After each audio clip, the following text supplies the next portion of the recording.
नमस्कार दोस्तों, आज मैं फिर उपस्थित हुआ हूँ एक नई वीडियो के साथ। आज का जो हमारा वीडियो है वो हिंदी से संबंधित है। हिंदी व्याकरण से संबंधित, वर्ण विचार से संबंधित मैंने वीडियो पहले अपलोड कर दिए थे जो हमारे यूट्यूब चैनल पर उपलब्ध हैं। आज का जो हमारा टॉपिक है वो है शब्द विचार से संबंधित है। यानी हिंदी भाषा में शब्द विचार, कोई भी भाषा होती है उस भाषा की सबसे छोटी इकाई वर्ण या ध्वनि होती है। उसके बाद में शब्द आता है, तो इसके बारे में आगे हम बढ़ते हैं। शब्द की परिभाषा होती है, यानी एक या एक से अधिक वर्णों से बने सार्थक ध्वनि समूह को शब्द कहा जाता है। शब्द की परिभाषा है, एक या एक से अधिक वर्णों से बने सार्थक ध्वनि समूह को शब्द कहते हैं। यानी शब्दों में क्या होता है, वर्णों का मेल होता है, दो या दो से अधिक वर्णों का मेल होता है, उनको शब्द कहा जाता है।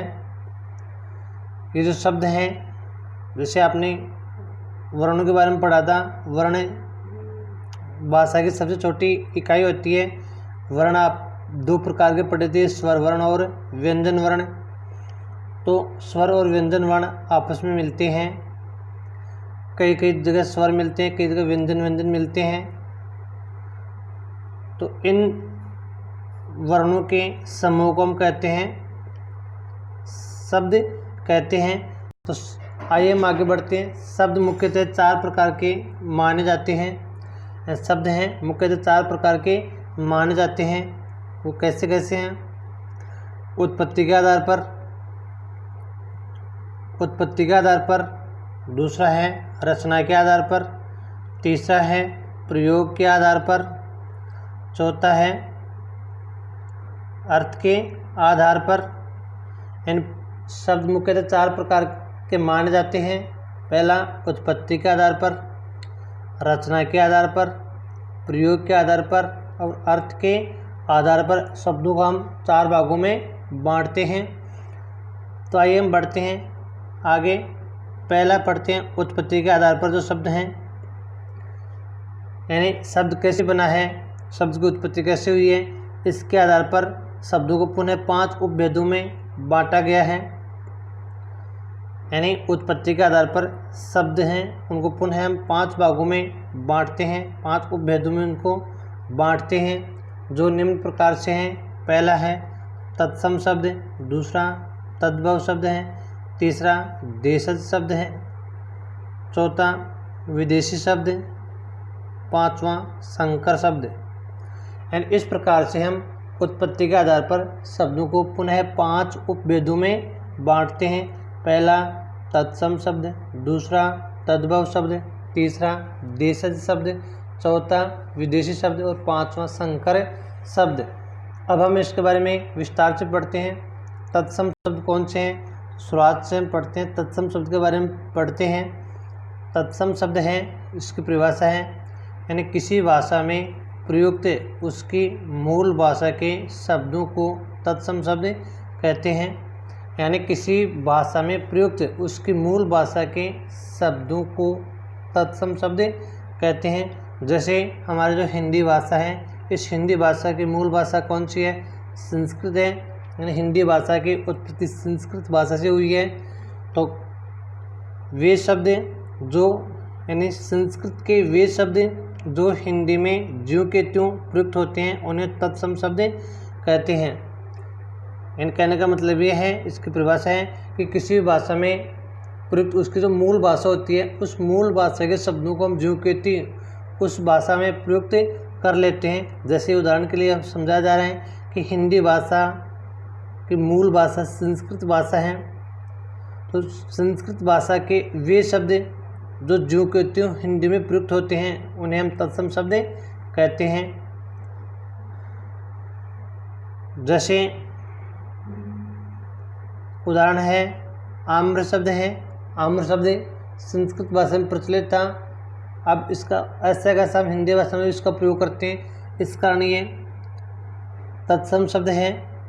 गर्दभ है, इसका भी ये संस्कृत भाषा का शब्द है, इसका हम हिंदी में ऐसा कैसा प्रयोग करते हैं, तो ये जो का जो प्रयोग करने के कारण संस्कृत वाला किस में आ गया, हिंदी में आ गया। इस कारण क्या हो गया, तत्सम शब्द हो गया।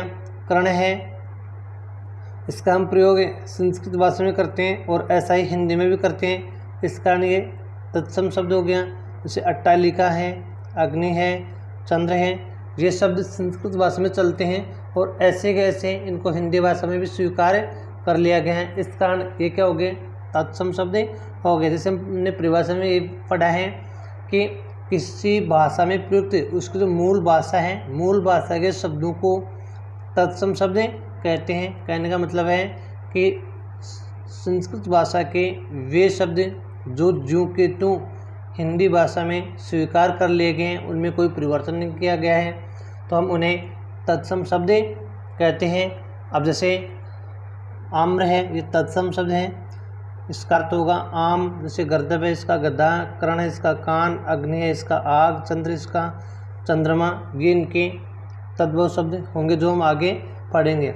अब तद्भव शब्द का मतलब क्या है, दूसरा हम पढ़ेंगे, तद्भव शब्द के बारे में पढ़ेंगे। तद्भव शब्द है यानी उच्चारण की सुविधा अनुसार संस्कृत के वे शब्द जिनका हिंदी में रूप परिवर्तित हो गया है, वे हिंदी में तद्भव शब्द कहलाते हैं।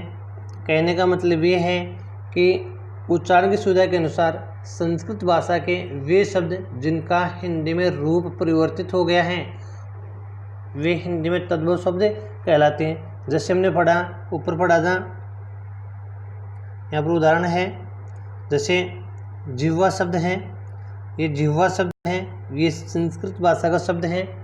जिह्वा से क्या बन गया, जीभ बन गया, तो ये जिह्वा शब्द तो तत्सम शब्द हो गया और इसका जो रूप परिवर्तित होकर के हो गया, जीभ हो गया। जीभ क्या शब्द हो जाएगा, तद्भव शब्द हो जाएगा। जैसे अग्नि शब्द है, यह तत्सम शब्द है, संस्कृत भाषा में प्रचलित था, लेकिन इसका हिंदी में रूप परिवर्तित हो गया और रूप परिवर्तित होकर इसका अर्थ क्या हो गया, आग हो गया। इसका ये क्या हो गया, तद्भव शब्द हो गया। ऐसे ही कंटक है, कंटक तत्सम शब्द है, हिंदी का संस्कृत का शब्द है, इसका हिंदी में रूप परिवर्तित हो गया और इसका अर्थ क्या हो गया, कांटा हो गया, कांटा। ऐसे कंदुक है, ये संस्कृत भाषा का शब्द है, ऐसा कैसा हिंदी में नहीं है, इसका जो रूप परिवर्तित हो गया, कंदुक का रूप परिवर्तित होकर ये हिंदी में प्रयुक्त हो गया, इसका अर्थ हो गया गेंद। ऐसे कदली शब्द है, कदली का रूप परिवर्तित होकर क्या हो गया, केला। दोस्तों जैसे जीभ से बना, जिह्वा से बना जीभ, अग्नि से बना आग, कंटक से बना कांटा, कंदुक से बना गेंद, कदली से बना केला। तो जो जीभ, आग, कांटा, गेंद, केला, ये कौन से शब्द हैं, ये तद्भव शब्द हैं। तो तत्सम और तद्भव शब्द में अंतर देख लेना है दोबारा एक बार कि संस्कृत भाषा के वे शब्द जो ज्यों के त्यों हिंदी भाषा में स्वीकार कर लिए गए हैं, उसमें कोई परिवर्तन नहीं किया गया है, वे तो तत्सम शब्द कहलाते हैं। और संस्कृत भाषा के वे शब्द जो हिंदी भाषा में रूप परिवर्तित करके काम में लिए जा रहे हैं, वो कौन से शब्द हैं, तद्भव। यानी तत् यानी वह, भव यानी उत्पन्न होना, उसी भाषा से उत्पन्न होना। जो मूल भाषा होती है, किसी भाषा की जो जननी होती है, माँ होती है, उस भाषा के जो शब्द हैं वे वैसे के वैसे स्वीकार कर लिए जाएंगे, तो तत्सम शब्द हो जाएंगे। और अगर उनका रूप परिवर्तन करके उसका प्रयोग किया जाएगा, वो तद्भव शब्द कहलाएंगे। अब तीसरा हमारा बिंदु है वो देशज शब्द। देशज शब्द क्या होता है, देशज, देश जैन उत्पन्न, देश में उत्पन्न शब्द, यानी किसी भाषा से स्वीकार नहीं किए जाते हैं ये शब्द। ये क्षेत्र विशेष से संबंधित जनता द्वारा अपने आप आवश्यकता अनुसार इनको गढ़ लिया जाता है।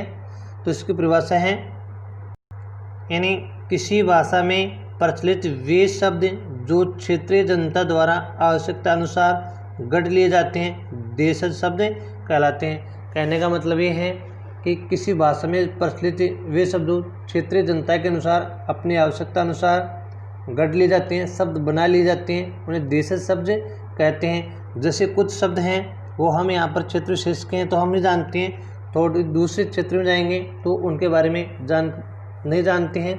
तो कुछ शब्द ऐसे होते हैं जो केवल क्षेत्र विशेष तक ही सीमित रहते हैं, एक क्षेत्र को छोड़कर दूसरे क्षेत्र में जाते हैं तो उन शब्दों के बारे में हमें कोई जानकारी नहीं मिलती है, हम उनको नहीं जानते हैं, तो वे कैसे शब्द कहलाते हैं? देशज शब्द कहलाते हैं। यानी आवश्यकता अनुसार जनता कुछ शब्द बना लेती है, वे देशज शब्द कहलाते हैं। जो क्षेत्र विशेष के लिए प्रचलित होते हैं, दूसरी जगह जाते हैं तो हम उनके बारे में कोई जानकारी नहीं रखते हैं, हमारे शब्दों को दूसरे लोग नहीं समझ पाते हैं, वहाँ के लोगों के शब्द हम नहीं समझ पाते हैं, तब उनको समझाने के लिए हमें हिंदी भाषा का प्रयोग करना पड़ता है। जैसे उदाहरण है उदम है, खुरपा है, खटपट, ढोर, प्रात आदि जो शब्द हैं ये हम क्षेत्र विशेष के लोग ही जानते हैं, दूसरी जगह के लोग इनको नहीं जानते हैं।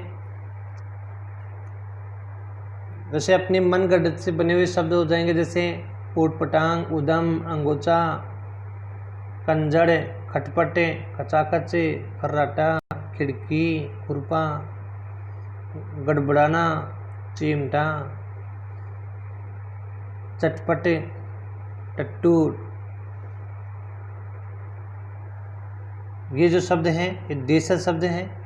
ऐसे दूसरी जो भाषाएं होती हैं, जाति होती है, जैसे दूसरी जातियाँ द्रविड़ जाति की जो शब्द देशज शब्द जैसे कज्जल, पंडित, माला, मीन आदि जो देशज शब्द के श्रेणी में आते हैं। अब आते हैं हमारे विदेशी शब्द हैं। विदेशी शब्द कौन से हैं? विदेशी शब्दों के बारे में जानकारी प्राप्त करने के लिए हमें थोड़ा पहले देखना है। जैसे हम सब जानते हैं कि हमारा भारत देश है लगभग 1000 साल तक विदेशियों का गुलाम रहा, तो यहाँ पर अनेक विदेशी लोग शासन करने के लिए आए, तो उन्होंने अपनी भाषाओं का प्रयोग यहाँ पर किया।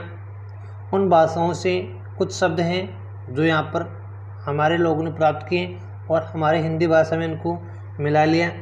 आज हम देखते हैं तो ये हमारी हिंदी भाषा में इस तरह से घुल मिल गए हैं, हम इनको दूर नहीं कर पाते हैं। अगर इनको दूर कर देते हैं तो हमारी समस्या आ जाती है कि हम हिंदी बोले तो बोले कैसे। इतनी अच्छी तरह से हमारी हिंदी भाषा में घुल मिल गए हैं, हमें पता ही नहीं चलता कि मैं हिंदी बोल रहा हूँ या इसमें बीच बीच में दूसरे शब्दों का भी प्रयोग कर रहा हूँ। तो जो विदेशी भाषाओं से आए हुए शब्दों को विदेशी शब्द कहते हैं। जैसे हम देखते हैं, अब जैसे एक वाक्य बोलेंगे, मैं टेलीविज़न देख रहा हूँ या मैं बाज़ार से टेलीविज़न लेकर आया हूँ, तो ये टेलीविज़न शब्द हैं, ये किसी को नहीं पता। बोलने को तो बोल देते हैं लेकिन ये कौन सी भाषा का है? अंग्रेजी भाषा का शब्द है। ऐसे ही अलमारी है, ये दूसरी भाषा का शब्द है। क्लास है अंग्रेजी, बैंक अंग्रेजी, रेडियो अंग्रेजी, रजिस्टर, स्कूटर, ये सब हैं अलग अलग भाषाओं के शब्द हैं। जैसे अंग्रेजी भाषा के शब्द हम देखेंगे, अलमारी है, अस्पताल है, इंजीनियर है, X-ray, agent, MP, clerk, collector, car, camera, case, court, ये जितने भी शब्द हैं ये अंग्रेजी भाषा के शब्द हैं, लेकिन हम इनका प्रयोग आसानी से करते हैं, पता ही नहीं चलता है। जैसे हम हमेशा के लिए बोलते हैं कि आज मैं यार थोड़ा सा लेट हो गया, कोई नहीं बोलता है कि थोड़ा सा मुझे विलम्ब हो गई, ऐसा कोई नहीं बोलता है। यार तुम डेली लेट आते हो, प्रतिदिन नहीं बोलते हैं, लगभग लोग डेली बोलते हैं, तो ये पता ही नहीं चलता।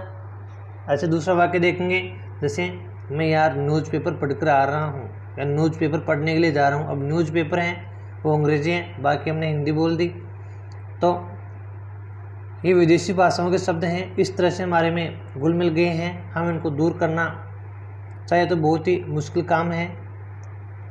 हमारे पास शब्द कम पड़ जाएंगे कि हिंदी बोलें तो बोले कैसे। तो विदेशी शब्द की परिभाषा है कि विदेशी भाषाओं से आए हुए जो शब्द हैं उनको विदेशी शब्द कहते हैं। अब जैसे अरबी भाषा के कुछ शब्द हैं, जैसे अकल है, अजीब है, अदालत, आज़ाद, आदमी, इज्जत। ये तो यार मेरी इज्जत का सवाल है, हम सोचेंगे यार मैं पूरी हिंदी बोल रहा हूँ लेकिन इज्जत है वो अरबी भाषा का शब्द आ गया, बाकी हमने हिंदी बोल दी। जैसे फारसी भाषा के कुछ शब्द जैसे अखबार है, अमरूद, आराम, आवारा, आसमान, आतिशबाजी, आमदनी, ये शब्द हैं। पुर्तगाली भाषा के शब्द हैं अचार, आलपिन, आलू, इस्पात, कार्बन, कमीज, कमरा आदि शब्द हैं। जैसे तुर्की से आए हुए शब्द हैं जैसे कलंगी, कालीन, खंजर, चाक, चेचक, चुगली, चोगा, ये तुर्की भाषा के हैं। फ्रांसीसी से हैं काजू, कारतूस, कूपन। चीनी भाषा से चाय, लीची, लोकाट। डच भाषा से तुरूप, बम, चिड़िया, ड्रिल। जर्मनी से नाजीवाद आदि अनेक भाषाओं से आए हुए शब्द हैं जिनको हम विदेशी शब्दों के नाम से जानते हैं। दोस्तों विदेशी शब्द हैं उनकी एक तरह से भरमारसी है, बहुत सारे शब्द हैं, इनको हम दूर कर पाएँ तो बहुत ही मुश्किल काम है। इनको दूर कर देंगे तो हिंदी बोलना हमारे लिए एक समस्या बन जाएगा। कुछ ऐसे शब्द हैं जिनको हमें ये पता नहीं कि इसका हिंदी अर्थ ये होता है क्या, सोच करके आश्चर्य करते हैं। तो चलिए आगे बढ़ते हैं। अगला हमारा बिंदु है संकर शब्द, यानी हमने तत्सम शब्द पढ़ लिए, तद्भव पढ़ लिए, देशज पढ़ लिए, विदेशी शब्द पढ़ लिए। हमारा अगला बिंदु है संकर शब्द। संकर शब्द होता है हिंदी में वे शब्द जो दो अलग अलग भाषाओं के शब्दों को मिलाकर बना लिए गए हैं, संकर शब्द कहलाते हैं। यानी कुछ ऐसे शब्द हैं जो दो भाषाओं के शब्दों के मिलने से बनते हैं, उन्हें हम संकर शब्द कहते हैं। यहाँ पर 2 बार शब्द हैं, यानी मतलब है संकर शब्द की परिभाषा है यानी हिंदी में वे शब्द जो दो अलग अलग भाषाओं के शब्दों को मिलाकर बना लिए गए हैं, संकर शब्द कहलाते हैं। जैसे टिकट घर उदाहरण है, टिकट घर। अब यहाँ पर जो टिकट घर बना है, टिकट शब्द है अंग्रेजी भाषा का है और घर शब्द है हिंदी भाषा का है। तो ये दो भाषाओं के मिलने से टिकट घर बना है, इसलिए टिकट घर कौन सा शब्द हो जाएगा, संकर शब्द हो जाएगा। परिभाषा में हमने यही पढ़ा है कि हिंदी में वे शब्द जो दो अलग अलग भाषाओं के शब्दों को मिलाकर बना लिए गए हैं, संकर शब्द कहलाते हैं। टिकट घर, टिकट अंग्रेजी का, घर हिंदी का। ऐसे ही सजा प्राप्त, सजा प्राप्त तो सजा फारसी भाषा का शब्द है और प्राप्त हिंदी भाषा का शब्द है। जांच करता, जांच फारसी भाषा का शब्द है, करता हिंदी भाषा का शब्द है। ऐसे ही रेलगाड़ी, अब रेल अंग्रेजी भाषा का शब्द है और गाड़ी हिंदी भाषा का शब्द है। तो दोस्तों कहने का मतलब यह है कि ऐसे शब्द जो दो भाषाओं के शब्दों को मिलाकर बनते हैं वे संकर शब्द कहलाते हैं। ऐसे ही तपेदिक शब्द हैं, तप फारसी भाषा का है और दिक अरबी भाषा का शब्द है। अग्नि, बोट, अग्नि संस्कृत भाषा का शब्द है, बोट अंग्रेजी भाषा का शब्द है। जैसे नेक, चलन, नेक फारसी भाषा का शब्द है, चलन हिंदी भाषा का शब्द है। ऐसे ही बेढंगा, बे फारसी भाषा का शब्द है, डंगा हिंदी भाषा का शब्द है। तो ऐसे शब्द जो दो अलग अलग भाषाओं के शब्दों को मिलाकर बनते हैं वे संकर शब्द कहलाते हैं। तो हमने दोस्तों उत्पत्ति के आधार पर शब्दों को 5 भागों में बांटा था।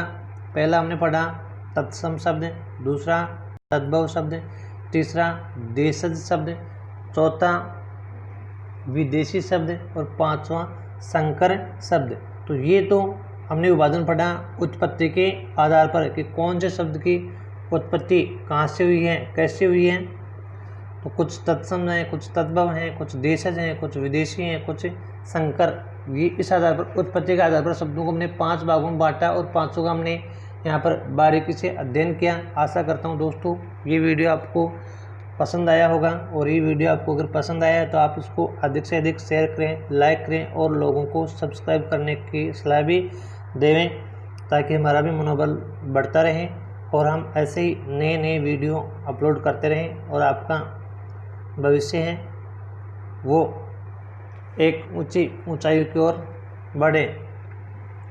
तो चलिए हम दूसरा जो विभाजन पढ़ा था हमने शब्दों का रचना के आधार पर, अब दूसरा विभाजन चलता है हमारा रचना के आधार पर। पहला विभाजन था उत्पत्ति के आधार पर, अब दूसरा विभाजन आता है रचना के आधार पर कि शब्द की रचना कैसे हुई है। देखो शब्दों की रचना के आधार पर इसके 3 उपभेद किए जाते हैं। शब्दों की रचना के आधार पर इनके 3 उपभेद किए जाते हैं। पहला भेद है रूढ़ शब्द, दूसरा है यौगिक शब्द, तीसरा है योग रूढ़ शब्द। यानी रूढ़ शब्द, यौगिक शब्द और योग रूढ़ शब्द, इसके बारे में हम यहाँ पर अध्ययन करते हैं। रूढ़ शब्द हैं, रूढ़ का मतलब क्या होता है? रूढ़ का मतलब निश्चित, जो हमेशा के लिए एक व्यक्ति विशेष, प्राणी विशेष, वस्तु विशेष, स्थान विशेष के लिए काम में लिया जाता है, वो रूढ़ शब्द कहलाता है। यानी उसका जो स्थान है वो निश्चित रहता है, कोई वस्तु है उसका नाम है निश्चित है, उसी के लिए प्रयोग किया जाएगा, वो रूढ़ शब्द कहलाएंगे। तो हमें यहाँ पर देखो परिभाषा में पढ़ते हैं। यानी वे शब्द जो किसी व्यक्ति, स्थान, प्राणी और वस्तु के लिए वर्षों से प्रयुक्त होने के कारण किसी विशिष्ट अर्थ में प्रचलित हो गए हैं, रूढ़ शब्द कहलाते हैं।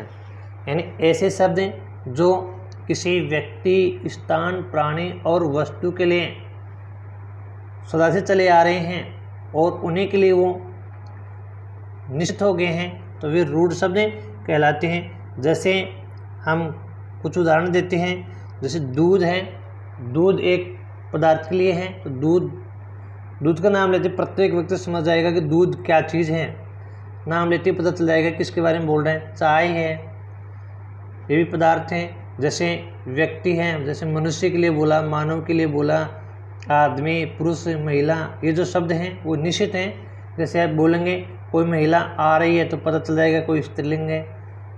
जैसे कोई मनुष्य आ रहे हैं तो मतलब मनुष्य हैं, मनुष्य जाति अलग हो जाएगी। जैसे कोई पशु पक्षी ऐसा नहीं आ रहा, कोई इंसान आ रहा है, नाम से पता चल जाएगा।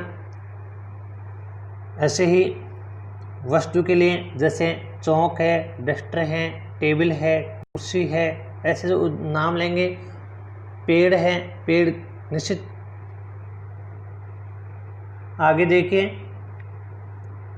इसके कुछ उदाहरण नीचे दिए गए हैं, जैसे गाय, कुर्सी, पेड़, पत्थर, अलमारी, आकाश आदि जो शब्द हैं ये रूढ़ शब्द माने जाएंगे, क्योंकि ये निश्चित वस्तु विशेष, प्राणी विशेष, व्यक्ति विशेष के लिए प्रयुक्त किए जाते हैं, इसलिए इनको रूढ़ शब्द कहते हैं। जैसे हम मानचित्र पढ़ते हैं, मानचित्र में हमें संकेत मिलते हैं, जैसे मान लो ये मान लो मैं कोशिश कर रहा हूँ नक्शा बनाने की। ये कोई नक्शा है, इसमें यहाँ पर कुछ निकलता है, मान लो पत्थर वगैरह कुछ भी निकलता है, तो इसके संकेत यहाँ पर हमें इस आकार से देंगे। यहाँ पर संकेत लिखा होगा, उसके नीचे त्रिभुज का चिन्ह, और उसके आगे जैसे मान लो तांबा निकलता है, ये दे दिया। नीचे एक वृक्क का चिन्ह लगा कर यहाँ दे दिया कि ये निकलता है, लोहा निकलता है। फिर नीचे आयत बनाकर बता दिया कि यहाँ पर अब्रक निकलता है। तो ये जो निश्चित हैं, ये जो चिन्ह हैं, ये निश्चित नहीं है। हम दूसरे नक्शे में पढ़ेंगे तो इनको बदला भी जा सकता है, इनको बदला भी जा सकते हैं। यहाँ पर जैसे मान लो इस प्रकार से इसको नाम दे देंगे और बता देंगे कि यहाँ पर तांबा निकलता है, और एक तारा ऐसा दे देंगे तो यहाँ पर अब्रक निकलता है। तो जो अर्थ इन बदल जाते हैं, किसी वस्तु विशेष के लिए निश्चित नहीं होते हैं, कुछ समय के लिए रहते हैं और हर जगह अलग अलग होते हैं, तो उनको रूढ़ शब्द नहीं कहा जाता है। रूढ़ शब्द भी होते हैं जो वर्षों से चले आते हैं, किसी स्थान, व्यक्ति, प्राणी, वस्तु आदि के लिए वर्षों से प्रचलित हैं और वो उनके लिए ही निश्चित हो गए हैं, वे रूढ़ शब्द कहलाते हैं। इनमें कभी परिवर्तन नहीं होता है। हम कभी भी गाय को भैंस कहकर नहीं बुला सकते। किसी को बोलेंगे कि यार मेरे तो भैंस है, गाय को भैंस बताएंगे तो सोचेगा यार तो पागल है, क्या भैंस को गाय को भैंस कैसे बता रहे हैं। आगे है इसका जो दूसरा विभाजन है वो ये है यौगिक शब्द। यौगिक शब्द यानी योग का मतलब होता है जोड़, योग का मतलब होता है जोड़। तो जोड़ का मतलब यहाँ पर दो शब्दों को जोड़कर, तो इसकी परिभाषा है वे शब्द जो दो या दो से अधिक शब्दों के योग से बने हैं। यानी वे शब्द जो दो या दो से अधिक शब्दों के योग से बने हैं, दो या दो से अधिक शब्दों को मिलाने से बने। योग का मतलब जोड़ना, जोड़ने से या मिलाने से बने हैं। उन शब्दों का अपना पृथक अर्थ भी होता है, किंतु वे मिलकर अपने मूल शब्द से संबंधित या अन्य किसी नए अर्थ का भी बोध कराते हैं, यौगिक शब्द कहलाते हैं।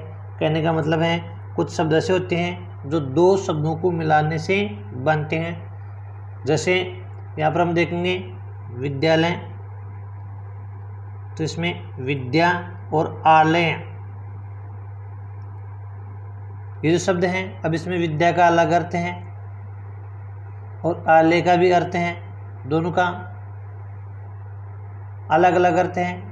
ये शब्द अलग रहते हैं तो भी ये अपना अर्थ बताते हैं, और इन दोनों को मिला करके लिखा जाएगा तो भी अपना अर्थ बताएंगे। जैसे विद्या प्लस आलय को मिलाकर हम लिखेंगे तो जाएगा विद्यालय, यानी विद्या का घर, विद्या प्राप्त करने का घर। ऐसे ही हम यहाँ पर जैसे पढ़ते हैं प्रतिदिन, पढ़ते हैं प्रतिदिन। अब देखो प्रति अलग शब्द हैं और दिन अलग शब्द हैं, इन दोनों का अलग अलग जगह पर भी अपना अपना अर्थ होता है। प्रति यानी प्रत्येक, हर, दिन का, दिवस, ये अलग अर्थ होते हैं, अपने अपने अर्थ हैं। और जब इनको मिला करके लिखेंगे तो भी ये अपना अर्थ प्रतिपादित करेंगे। प्रतिदिन, हर दिन, हर रोज़, ये इसके अर्थ हैं निकलेंगे।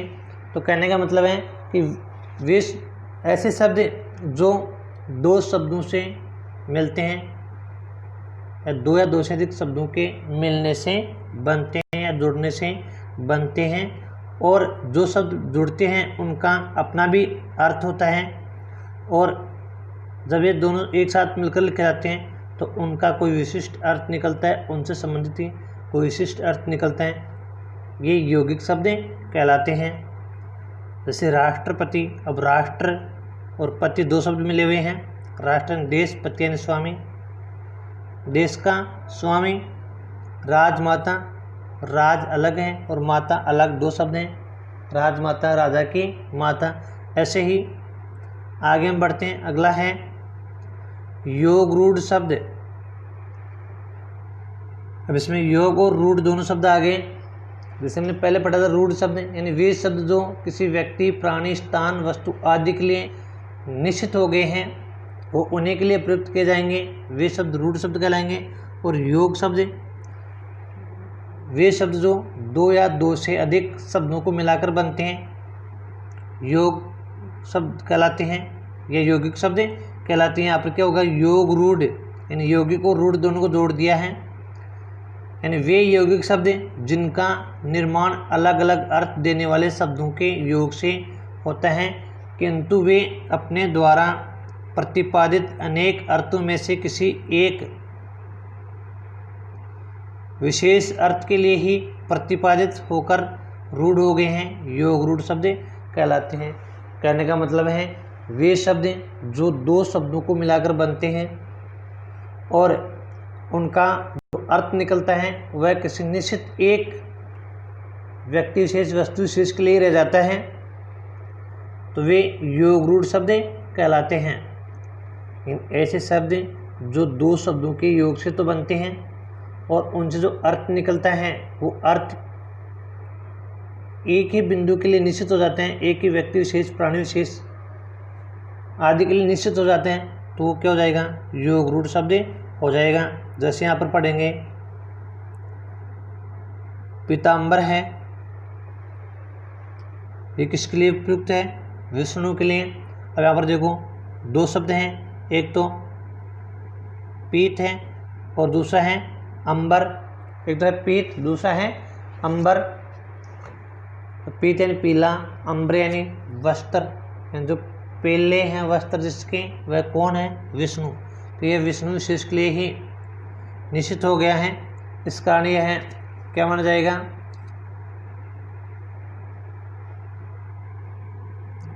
योग रूढ़ शब्द माना जाएगा। दोस्तों यहाँ पर इसमें ये पीत है, ये बड़ी आएगी, पी की मात्रा है वो बड़ी आएगी, गलती से छोटी हो गई है। पीताम्बर, पीले वस्त्र जिसके, वह कौन होगा? विष्णु। तो ये किसके लिए प्रयुक्त हुआ है? विष्णु के लिए। ऐसे दशानन।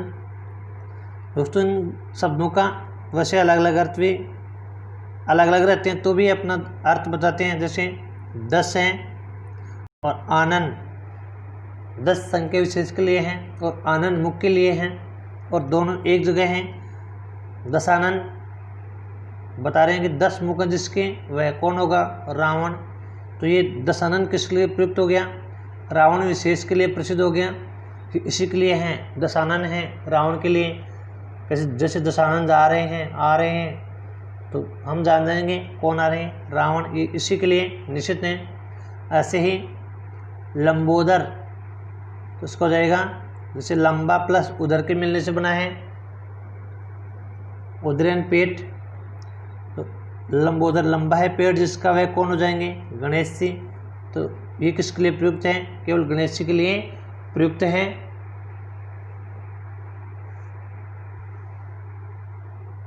दोस्तों अगला हमारा जो विभाजन आता है वो आता है प्रयोग के आधार पर। हमने 2 प्रकार के विभाजन अभी पढ़े हैं, उत्पत्ति के आधार पर, रचना के आधार पर। अब हमारा तीसरा विभाजन चलता है, वो प्रयोग के आधार पर है कि प्रयोग के आधार पर हम शब्दों को 2 उपभेदों में फिर से बांटते हैं। यानी प्रयोग के आधार पर शब्दों के 2 उपभेद किए जाते हैं। कौन सा है?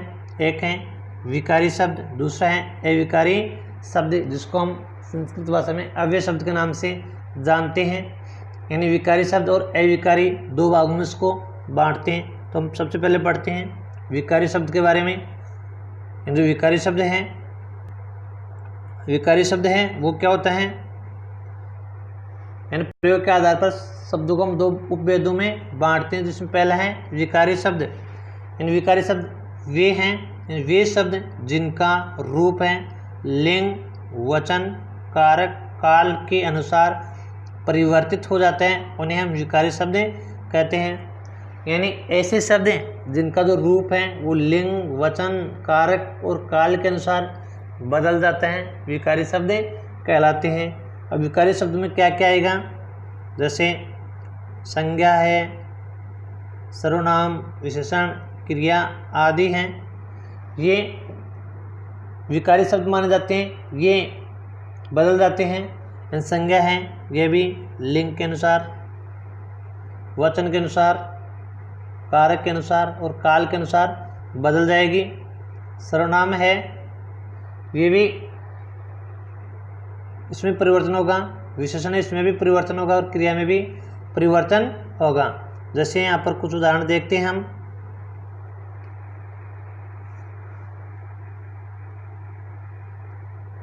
एक उदाहरण है, यानी राम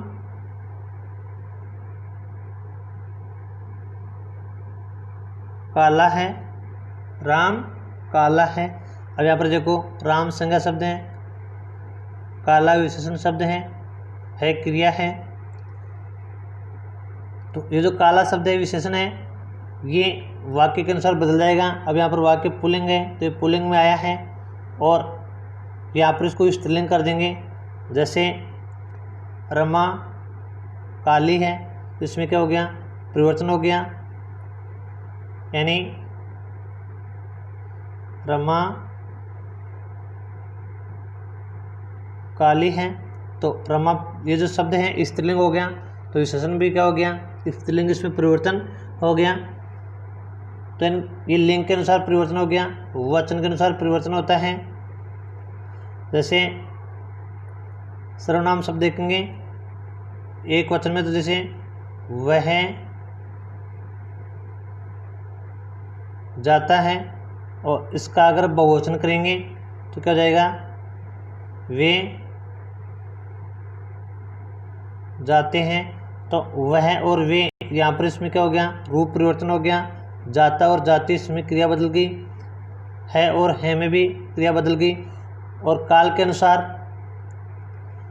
अनुसार इसमें परिवर्तन होता है। जैसे वह जाता है, ये वर्तमान काल है, इसको अगर भूतकाल बनाएंगे तो वह जाता था हो जाएगा, यानी वह जाता था। भविष्य बनाना है तो वह जाएगा। इस कारण यानी देखो क्रिया में, काल के अनुसार क्रिया में परिवर्तन हो रहा है। और वचन के अनुसार जो संज्ञा है, सर्वनाम है, इसमें परिवर्तन हो रहा है। विशेषण में भी परिवर्तन हुआ। यहाँ पर देखो कारक के अनुसार परिवर्तन करता है, अलग करण है अलग। तो इस प्रकार से यहाँ पर पढ़ने को मिला हमें कि वे शब्द जिनका रूप, लिंग, वचन, कारक और काल के अनुसार बदल जाता है उन्हें हम विकारी शब्द कहते हैं। तो विकारी शब्द में कौन से आएंगे, जैसे संज्ञा शब्द, सर्वनाम, विशेषण, क्रिया, ये शब्द हैं विकारी शब्द हैं।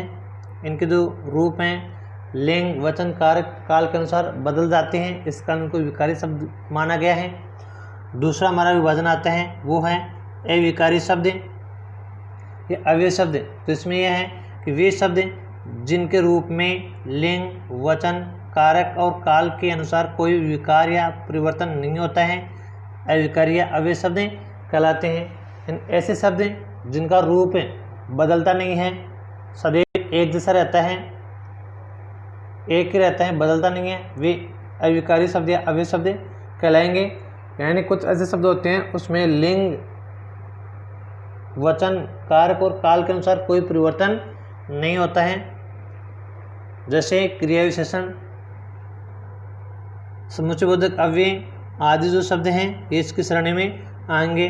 अगला हमारा जो परिवर्तन है, चौथा परिवर्तन है, वो है अर्थ के आधार पर। जो चौथा प्रकार है हमारा अर्थ के आधार पर शब्दों को निम्न उपभेदों में बांटा गया है।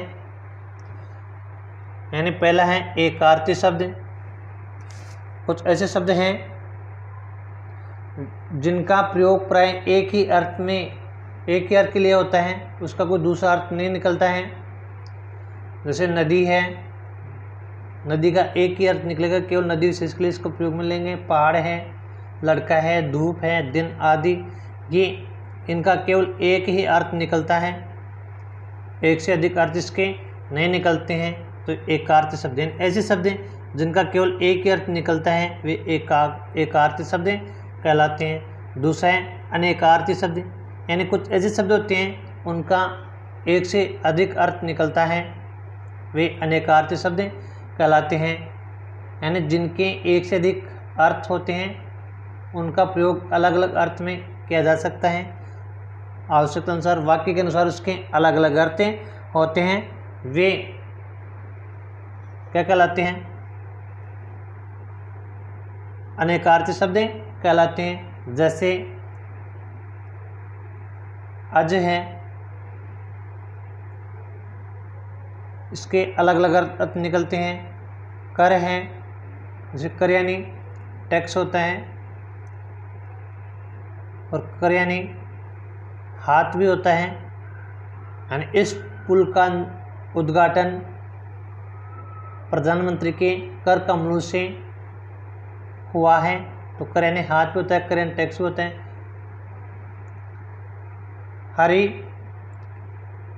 हरि के भी अलग अलग अर्थ निकलते हैं आवश्यकता अनुसार। ऐसे ही कुछ शब्द होते हैं जो एक से अधिक अर्थ बतलाते हैं, वे अनेकार्थी शब्द कहलाते हैं। तो इसकी परिभाषा क्या हो जाएगी, अनेकार्थी का मतलब है ऐसे शब्द जिनके एक से अधिक अर्थ निकलते हैं, अनेकार्थी शब्द कहलाते हैं। पर्यायवाची शब्द हैं, पर्यायवाची शब्द इसके लिए आएगा। कौन से पर्यायवाची शब्द क्या होते हैं, यानी वे शब्द जिनका अर्थ समान रहता है, एंड वे शब्द जिनका अर्थ समान होता है, अर्थात एक ही शब्द के अनेक समानार्थी शब्द मिलते हैं, वो हमें पर्यायवाची शब्द कहलाते हैं। जैसे मान लो सूर्य है, सूर्य के लिए सूर्य, भानु, दिवाकर, दिनकर, ये शब्द हैं। जैसे पानी के लिए जल, नीर, वारी, आकाश के लिए आकाश, नभ, अंबर, ये जो शब्द पृथ्वी के लिए भू, धरा, धरती, वसुंधरा, ये जो शब्द प्रयोज्य शब्द हमने पढ़े हैं, ये प्रयोज्य शब्द क्या हैं? जिनके समान अर्थ निकलते हैं, एक समान अर्थ निकलते हैं, वे प्रयोज्य शब्द कहलाते हैं। आगे विलोम शब्द हैं। विलोम शब्द में आएगा, विलोम शब्द का होता है विपरीत या उल्टा, यानी एक दूसरे का उल्टा अर्थ बताने वाले शब्द विलोम शब्द कहलाते हैं। वे शब्द जो एक दूसरे का विपरीत अर्थ देते हैं उन्हें हम विलोम शब्द या विपरीतार्थक शब्द कहते हैं। जैसे दिन, दिन का उल्टा क्या हो जाएगा? रात, बिल्कुल उल्टा। आना का जाना, खाना, बैठना का उठना, ये जो शब्द हैं ये बिल्कुल विपरीत अर्थ बताएंगे। अच्छा का बुरा, सज्जन का दुर्जन, ऐसे बिल्कुल उल्टा अर्थ बताएंगे, तो वो क्या कहलाएंगे? विलोम शब्द कहलाएंगे। और समोच्चारित शब्द या युग्म शब्द, अगला जो अंतर है, भेद है, समोच्चारित शब्द या युग्म शब्द क्या आएगा? यानी वे शब्द जिनका उच्चारण समान प्रतीत होता है किंतु अर्थ बिल्कुल अलग होता है, ऐसे शब्दों को हम समोच्चारित शब्द, युग्म शब्द या समरूपी भिन्नार्थक शब्द कहते हैं। कहने का मतलब है कि कुछ शब्द हैं बोलने में तो एक जैसे बोलते हैं और इनका जो अर्थ होता है बिल्कुल अलग होता है। जैसे शंकर होता है, एक शब्द है शंकर, इस शंकर का अर्थ क्या होगा? मिश्रित। और एक शंकर, इसका शिव, महादेव, इसके लिए प्रयुक्त होगा। ऐसे जैसे अनल है, अनल एक शब्द हो गया। अनिल, अनल, अनिल एक का अर्थ हो जाएगा, अनल का अर्थ हो जाएगा आग, अनिल का अर्थ हो जाएगा हवा।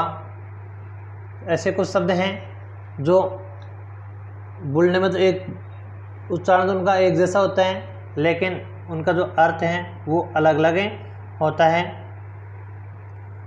दूसरा है शब्द समूह के लिए एक शब्द, यानी कुछ ऐसे शब्द हैं, यानी वे शब्द जो किसी वाक्यांश या शब्द समूह के लिए एक शब्द बनकर प्रयुक्त होते हैं उन्हें हम शब्द समूह के लिए प्रयुक्त एक शब्द कह सकते हैं। जैसे वह स्थान जहाँ पर पूजा अर्चना की जाती हो क्या हो जाएगा? मंदिर हो जाएगा।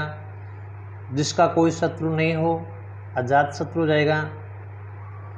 जिसके आने की तिथि का पता नहीं हो अतिथि हो जाएगा। ऐसे जो शब्द हैं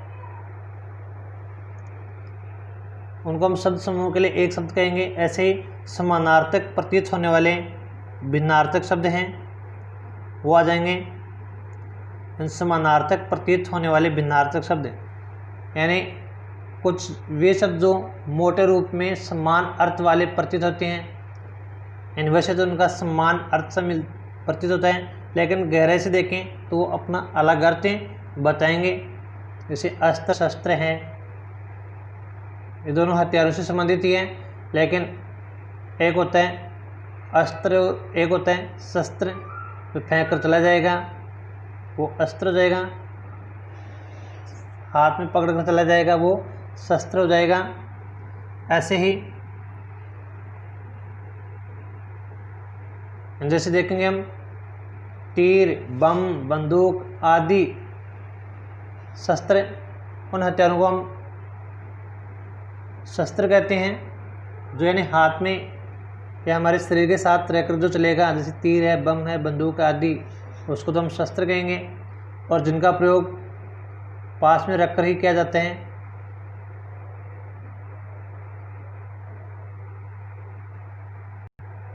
तो दोस्तों आगे हम बढ़ते हैं। समूहवाची शब्द, समूहवाची शब्द, समूहवाची शब्द में क्या होगा? यानी वे शब्द जो किसी एक समूह का बोध कराते हैं उन्हें समूहवाची शब्द कहते हैं। यहाँ समूह का बोध कराएंगे ऐसे शब्दों को हम समूहवाची शब्द कहेंगे। जैसे हम बोलेंगे गुच्छा, गुच्छा मतलब यहाँ पर बहुत सारी वस्तुएं उनका एक गुच्छा है। जैसे भीड़ बोलेंगे, भीड़ बोलेंगे तो इसमें क्या होगा, लोगों की, यानी यहाँ बहुत सारे लोग जमा हैं, उसको भीड़ बोलेंगे। नाम से समझ आएंगे यहाँ बहुत भीड़ है, मतलब बहुत सारे लोग इकट्ठे हुए हैं। जैसे यहाँ पर कोई गुच्छा पड़ा है, यार ये तो गुच्छा ही पड़ा है, मतलब गुच्छा चाबियों का हो सकता है, और भी अंगूर का गुच्छा हो सकता है, केले का गुच्छा हो सकता है। और जैसे दूसरा हम बोलेंगे गट्ठर, गट्ठर बोलेंगे लकड़ी विशेष के लिए आएगा। पंक्ति जैसे लाइन है, टुकड़ी सेना की, श्रृंखला मानव की। जैसे यार रेवड़ कहाँ से आ गया, तो रेवड़ का मतलब भेड़ बकरियों का समूह है। आगे हम बढ़ते हैं ध्वन्यात्मक शब्द की ओर। ध्वन्यात्मक शब्द हैं यह वे ध्वन्यात्मक शब्द जिनका अर्थ ध्वनियों के आधार पर ग्रहण किया जाता है, वे ध्वन्यात्मक शब्द कहलाएंगे। जैसे पशुओं की बोली, पक्षियों की बोली, और जो जड़ पदार्थ हैं उनकी ध्वनियाँ, ये जो शब्द हैं ये ध्वन्यात्मक शब्द किस श्रेणी में आएंगे। दोस्तों हमने पढ़ा अर्थ के आधार पर एकार्थी, अनेकार्थी, पर्यायवाची शब्द, विलोम शब्द, समुच्चारित शब्द या युग्म शब्द, समूह के लिए एक शब्द, समानार्थक प्रतीत होने वाले भिन्नार्थक शब्द, समूहवाची शब्द। ये समूह है नहीं है, बीच में है नहीं है, समूहवाची शब्द, ध्वन्यात्मक शब्द। इस प्रकार से दोस्तों आशा करता हूँ आपने ये वीडियो देखा होगा और ये वीडियो आपको बहुत पसंद आया होगा, और आप ऐसे ही वीडियो प्राप्त करने के लिए हमारे एग्ज़ाम ज्ञान स्टडी ग्रुप चैनल को सब्सक्राइब कर लें और बेल आइकन को दबा लें, ताकि कोई भी वीडियो अपलोड होती है आपको इसका नोटिफिकेशन प्राप्त हो सके। आपने हमारा वीडियो देखा इसके लिए आपका बहुत बहुत धन्यवाद, और अपने दोस्तों के साथ इस वीडियो को अधिक से अधिक शेयर करें, लाइक करें।